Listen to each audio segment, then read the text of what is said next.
it's a privilege to be here today to speak with you about suicide in young people, an enormous public health problem that hasn't received the serious attention that it deserves.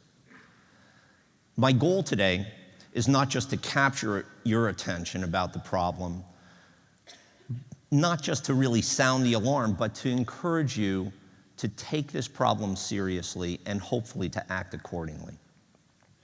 Now, when I was asked to describe myself for this talk, I chose 3 words.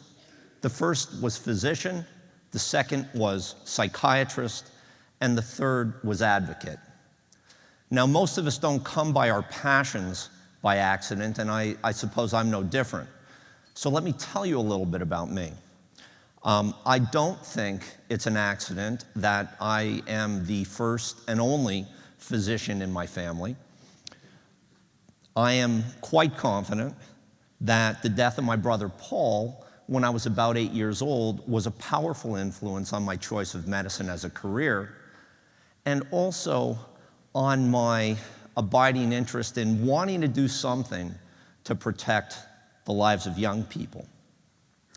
Now, I chose originally to train in pediatrics, and my plan was to train subsequently and subspecialize in hematology, oncology, then devote myself to caring for young people with cancer.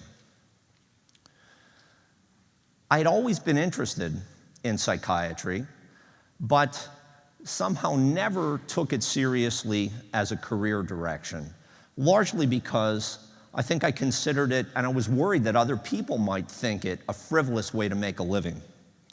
In a way, I was afraid of being thought a dilettante with a tweed coat and a pipe. But it really took another powerful personal experience for me to see my interests and preoccupations come together into what I believe for me has been a calling. Now, I was fortunate enough to train in pediatrics in Philadelphia, the same city that a close friend of mine from medical school had won a very prestigious spot in another training program in medicine. This fellow was bright, dedicated, and ambitious. And both of us understood that adolescence and young adulthood were really the period of maximal risk when it comes to the onset of mental illness and addictions. But neither of us really thought that mental illness would interfere with the trajectory of either of our careers. Unfortunately, our lack of awareness or cluelessness, so to speak, didn't prevent my friend from developing the sort of crushing depression that I had read about and sometimes seen on the wards, but really never expected could undermine the life of a person of value like my friend. Now, the good news is that my friend survived, he recovered, and he went on to have a successful life and a successful career in medicine. The good news for me was that this experience forced me to confront some of my own prejudices. I realized that I was not unlike many other people and not unlike many of my colleagues in medicine, in that I tended to think about mental illness truly as having more to do with some sort of personal failing or character flaw than I thought about it as a real illness, like asthma or cancer or diabetes. Now, let me tell you a little bit about suicide. Suicide is among the 10 leading causes of death across the lifespan and across the world. But its impact is particularly profound in adolescence and young adulthood, where it's the second leading cause of death in the United States. Only accidents kill more young people.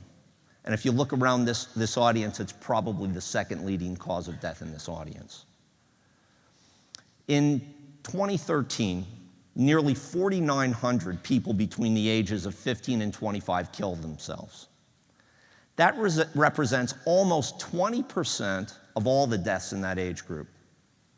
That's 3 times the number of deaths in that age group than deaths due to cancer.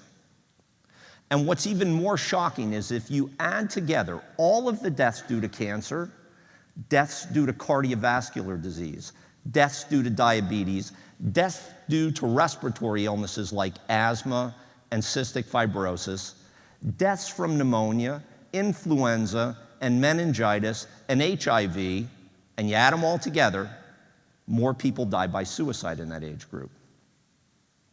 Now, if you find that shocking, I think that's probably a good thing, because one of my goals today is to capture your attention. Perhaps another story will help do that as well. I want to talk to you for a moment about a remarkable young man by the name of Kevin Hines.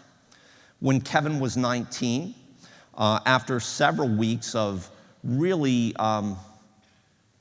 severe depression and distorted thinking, he left his house in San Francisco, began walking towards the Golden Gate Bridge, intent that he would kill himself. Now, like most people who kill themselves, Kevin suffered from a major mental illness. In his case, it was bipolar disorder. And also, like acutely suicidal individuals, Kevin was ambivalent. He went back and forth about wanting to live and wanting to die. So as he walked, his thoughts racing towards the bridge, he resolved that, if even one person interrupted him, tried to help, or even asked how he was doing, he would not make the jump. But nobody did stop him. As he paced back and forth on the walkway of the bridge, finally someone did tap him on the shoulder. Kevin turned, tears running down his face, and saw a woman with a camera who very politely asked him to take her picture on the bridge. Well, Kevin's a nice guy, and he politely, took this woman's picture, handed her back the camera, and now convinced that nobody cared, he threw himself over the rail, headlong. Now, as Kevin started to fall, he immediately realized that he didn't want to die. And he also realized that all of the problems, all of the pain that felt so insurmountable really was solvable with one painful exception, and that was that he was probably falling to his death. Now, Kevin is not alone in terms of jumping off the Golden Gate Bridge. Over 1,200 people have killed themselves since the bridge opened in 1937. But Kevin isn't one of them. Kevin's a rarity. He's one of a handful of people who survived that jump to actually come and tell us about it. And as he fell, he prayed for God to save him, righted himself in the air, and miraculously, he is a very powerful advocate for suicide prevention in the United States. So what about the woman, right? It would be very easy to think, what a rotten person, She didn't care about poor Kevin. But I don't think that would be correct, and I don't think it would be fair. I think that woman was a lot like me with my depressed friend. And I think she's a lot like many of us when it comes to the problem of suicide. Maybe she was preoccupied, not paying proper attention. Maybe she didn't really grasp the seriousness of the situation in front of her. And maybe she just didn't know what to do. Today, I want to invite you to join me and people like Kevin in taking the issue of suicide in young people seriously. What would that mean? What would that look like? Now, the first thing is that I will invite you to begin to think about yourself as an advocate. What do advocates do? Well, Proverbs 31:8 calls us to speak up for those who can't speak for themselves, for the needy, for the destitute, and to judge their situation fairly. What would that mean here? Well, we know that the vast majority of people who kill themselves suffer from mental illness or addiction or both. And we also know that areas that have better access to mental health and health services, in those areas, the risk of completed suicide is lower. So if we're serious about the problem, we need to be advocates for better access to mental health and addiction services and for better services. And if we're serious about better services, we need to be advocates for more and better research because we don't know nearly enough about preventing suicide in young people. What else?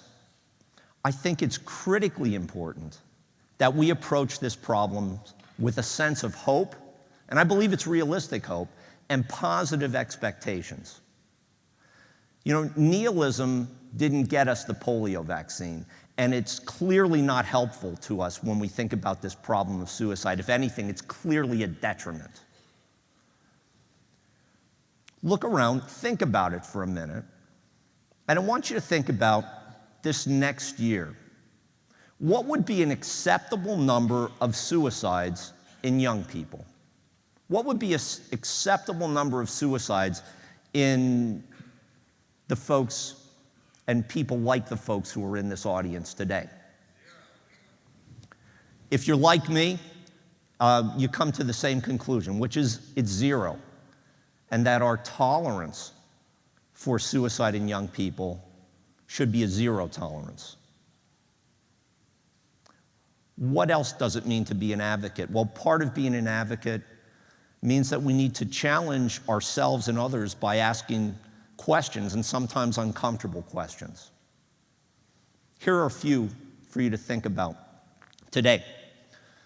The first, how can we help many of our colleagues in general medicine and workers in emergency departments to begin to think more about mental illness and addictions and psychiatric crises as opportunities to save a life, more than simply some sort of petty annoyance or distraction from the work of what we like to think about as real medicine. Next question, how can we ensure that our societal investment in preventing suicide is at least comparable to the investment that we make in a variety of disorders that have far less in the way of public health impact? And then finally, we're here today on the Ohio State University campus.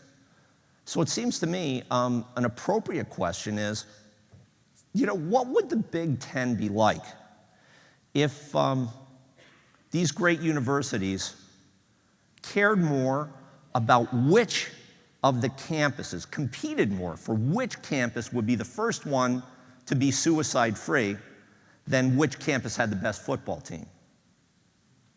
What would that be like? Think about it for a moment. Thank you for your attention here today.